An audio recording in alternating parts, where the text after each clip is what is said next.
মুসা রে আল্লাহরে জিগাইবানি, আমি গরিব মানুষ, আমি ভালো কিছু কিনতে পারি না, ছেলে মেয়েকে ভালো কিছু খাওয়াইতে পারি না, ভাঙ্গা ঘর, এত গরিব, ভালো করে ঘর বানাইতে পারি না।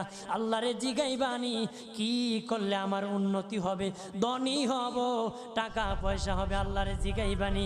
আল্লাহ মুসা নবী কই ঠিক আছে, আল্লাহরে জিগাইব তুমি কেমনে ধনী হইবা। আল্লাহ নবী মুসা নবী তিন রাস্তার মোড়ে যা দেখে একটা লোক বসে আছে, তার দুই হাত নাই, দুই পা নাই, দুই হাত নাই, দুই পা নাই। ওই লোক ডাক দিয়া কয়, মুসা রে জীবনে কোনোদিন নিজে হাঁটতে পারি নাই, নিজ হাতে খেতে পারি নাই, কেউ খাওয়াইলে খাই, নতুবা উপবাস থাকি, বৃষ্টি আসলে ভিজি, সেখানে আমি আবার